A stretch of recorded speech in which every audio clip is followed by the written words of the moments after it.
ಇವರಿಬ್ಬರು ಜಗಳ ನಿಲ್ಲಿಸೋದ್ರಲ್ಲೇ ನಾನು ಹೈರಾಣ ಆಗ್ಬಿಟ್ಟಿದ್ದೆ. ಇವ್ರ ಜಗಳದಲ್ಲಿ ಕುರುಡಾಗಿದ್ದು ನಾನು. ಯಾರು ಹೇಳ್ತಾ ಇದ್ಯಾ? ನಾನು ರೂಮ್ ಒಳಗೆ ಕಾಲಿಟ್ರೆ ಕಾಲ್ ಕತ್ತರಿಸ್ತೀನಿ. ಏನ್ ಅನ್ಕೊಂಬಿಟ್ಟಿದ್ಯಾ? ಏನ್ ಮಾಡ್ತಾ ಇದ್ದೀರಾ? ಅಪ್ಪತ್ತಲ್ಲಿ ಮನೆಯಲ್ವಾ? ಇನ್ನು ರೋಡ್ಗೆ ಹೋಗಿ ಜಗಳ ಆಡು. ನೋಡು, ನಾನೊಂದು ಮಾತು ಆಡೋದಿಲ್ಲ. ಅವನು ನನ್ನ ತಾಯಿ ಕದ್ದಿದ್ದಾನೆ.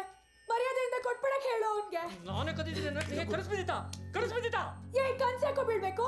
ಈ ಮನೇಲಿರೋ ಕಳ್ಳ ನೀನು ಒಬ್ನೇ ತಾನೆ. ನನ್ನನ್ನೇ ಕಳ್ಳ ಅಂತಾಳೆ. ಅಕಸ್ಮಾತ್ ನೀನೇ ಎಲ್ಲೋ ಎತ್ತಿಟ್ಟಿರ್ತೀಯ, ನಾನು ನಿನ್ ಜೊತೆ ಹುಡುಕ್ತೀನಿ.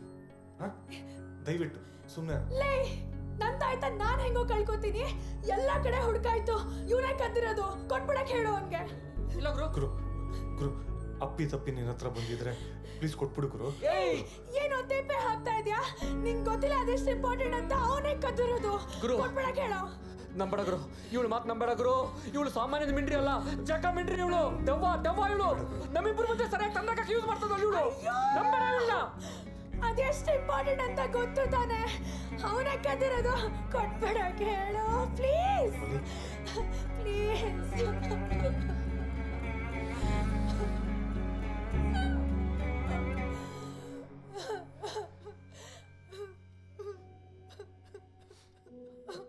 ಬ್ಯಾಗ್ ಕೊಡು ಗುರು.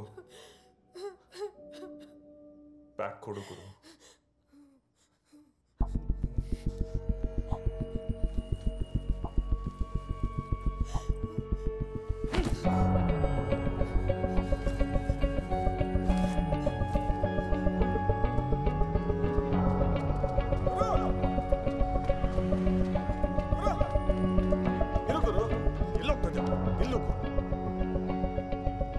ತಗೊಂಡಿರತ್ತಾನೆ.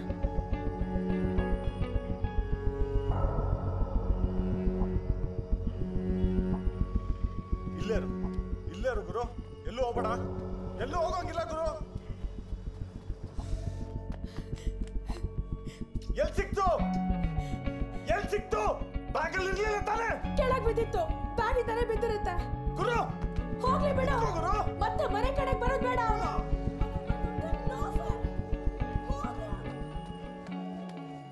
ನಾನು ಮನೆಯಿಂದ ವಾಪಸ್ ಬರೋಷ್ಟರಲ್ಲಿ ನನ್ನ ಫ್ರೆಂಡು ನಮ್ಮ 25 ವರ್ಷದ ಫ್ರೆಂಡ್ಶಿಪ್ನ ಎಲ್ಲಿಗೋ ಕರ್ಕೊಂಡು ಹೋಗ್ಬಿಟ್ಟಿದ್ದ.